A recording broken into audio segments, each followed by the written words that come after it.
let's spend the last part on IVF and the healthcare system.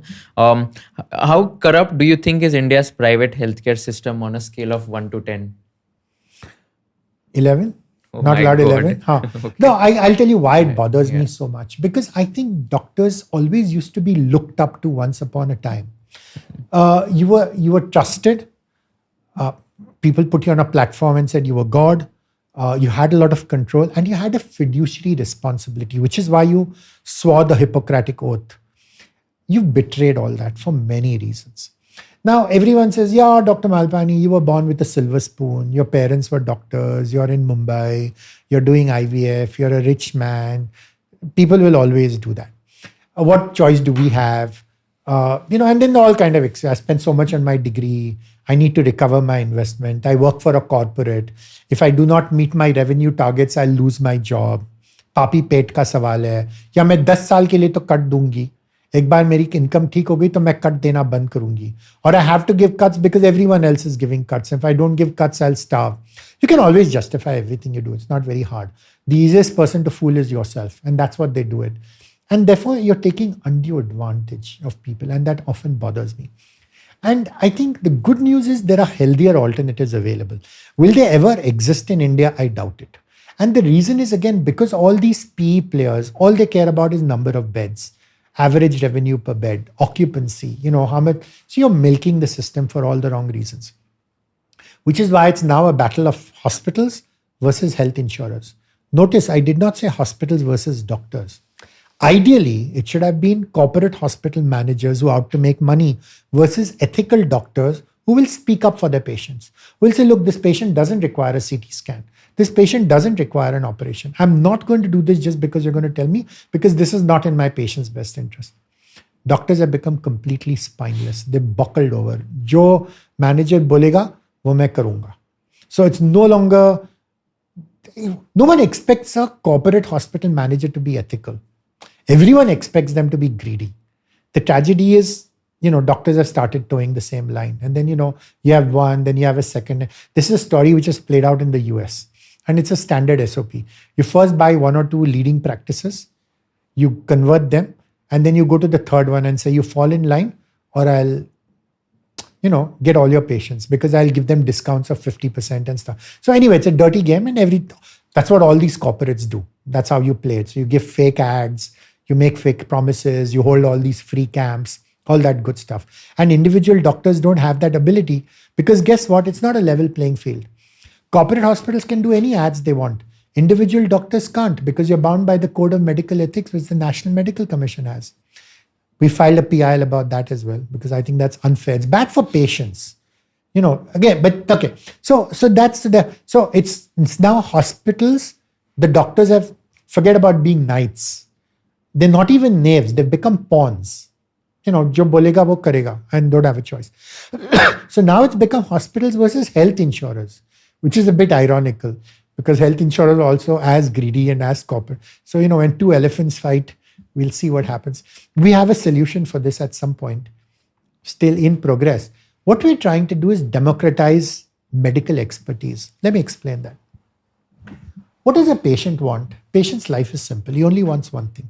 He wants a good doctor whom he can trust, who's competent, who will look after him. Yes or no? What does a doctor want? Doctors are also very simple. Doctors just want lots of patients.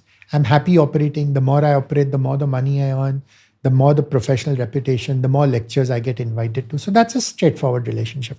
Now, in the past, it was fairly one-on-one.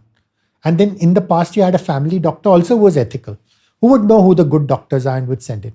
Then about 50 years ago, this cut practice started, which was innovated in India, in Mumbai.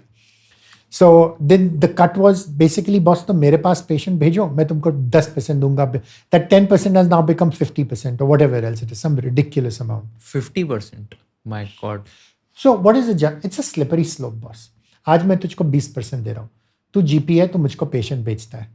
Doctor साहब, तुम 20% दे रहे थे, लेकिन वो अभी नया doctor आया है, वो मुझको 30% देने को राजी है. तुम 30% दोगे या मैं सब मेरे पेशेंट वहाँ भेजूँ? बस ठीक है, अगर मार्केट रेट 30% है, सप्लाई डिमांड, मैं भी तुझको 30% दूंगा. तो for 2 years you give 30%. Then he comes back again after 2 years. बस अभी मार्केट रेट 40% हो गया, या अपोलो हॉस्पिटल मुझको इतना देता है, या ये मुझको इतना देता है, तुम मैच करने वाले हो या मैं सब पेशेंट वहाँ भेजूँ.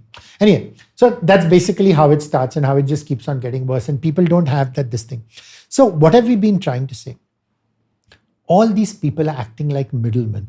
We need to establish a direct relationship between a trusted doctor and a patient. Once you establish that direct relationship, all this crap will go away. Because then the doctor no longer has to worry about the family physician who sent the patient to him. Because family physician बोलेगा, देख उसका appendix कर. उसको appendix की जरूरत नहीं है boss, उसका अपेंडिक्स ठीक है. नहीं नहीं, वो पेन के लिए कंप्लेन कर रहा है, तो कुछ नहीं करेगा तो क्या पैसे कमाएगा? अपेंडिक्स करेगा तो 1 लाख तो मिलेगा, और तेरा क्या जा रहा है? इंश्योरेंस कंपनी पैसे भर रही है. तो ठीक है, क्रॉनिक अपेंडिसाइटिस कर और ऑपरेशन करके अपेंडिक्स निकाल दे. बिकॉज तू अपेंडिक्स नहीं निकालेगा तो फैमिली डॉक्टर दूसरे को पेशेंट भेजेगा. Everyone falls into line, whether it's private practice doctors, whether it's hospitals or whatever. Very dirty game. There used to be a time when I was proud of being a doctor. I'm no longer proud today. But anyway, so now we think, how do you bridge that gap? And we think the internet is a great way of doing it. Because guess what? All patients are online because they're all desperate for information. But right now the information is commercial, unreliable, can't be trusted. But they will trust the doctor. Now, if the doctor educates the patient and provides the information, it's in the local language. This is a face you can trust, multiple ways. So now what we're trying to create is digital avatars for doctors. So I'm going to be the guinea pig.